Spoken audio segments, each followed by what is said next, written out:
yang ingin kita garis bawahi selalu adalah kita harus selalu menyesuaikan bentuk atau posisi tenggorokan kita ketika membaca huruf-huruf ini. Karena huruf-huruf ini kalau kita lihat, kita perhatikan, cukup banyak yang tidak ada padanannya di dalam bahasa kita. Mungkin kalau huruf mim itu ada padanannya, yaitu huruf M dalam huruf Indonesia. Akan tetapi, kalau kita perhatikan huruf halq ini jarang di dalam bahasa kita. Ghain misalnya, kita tidak menemukan, bukan huruf G dia.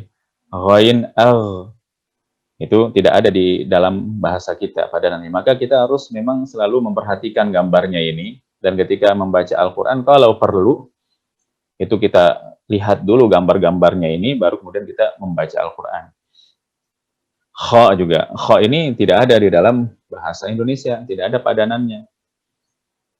Maka kita sebaiknya sebelum membaca Al-Quran selalu mengingat ini lagi, dengan mengingat gambar ini lagi, membuka file gambar ini lagi, sehingga ketika kita membaca Al-Quran sesuai hurufnya itu dengan apa yang digariskan oleh para ulama tajwid. Dan berikut juga ain juga tidak ada di dalam bahasa kita, ha juga tidak ada di dalam bahasa kita, ha juga tidak ada di dalam bahasa kita. Nah, karenanya kita harus selalu menyocokkannya dengan gambar-gambar ini. Kenapa kita harus selalu mencocokkannya? Karena kalau kita mengeluarkannya tidak tepat, itu bisa mengubah makna. Bisa mengubah makna atau membuat maknanya itu menjadi tidak ada. Nah, itulah pentingnya kita selalu mencocokkan, memposisikan apakah itu lisan kita ataukah tenggorokan kita dengan gambar-gambar yang telah digariskan oleh para ulama tajwid ini.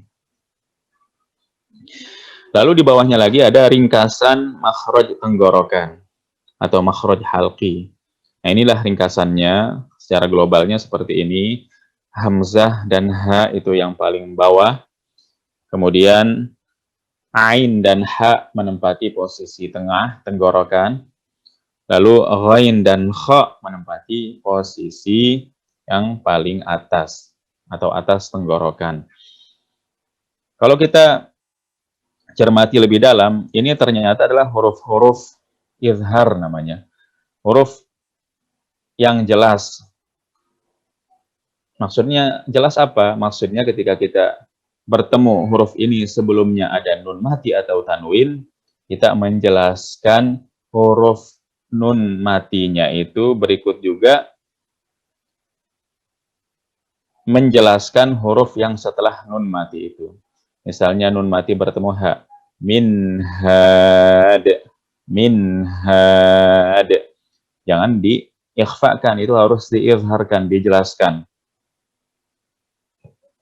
Nun mati bertemu ain misalnya, min ain misalnya, min ain. Nah, itu nun matinya harus jelas, kemudian juga ainnya juga harus jelas.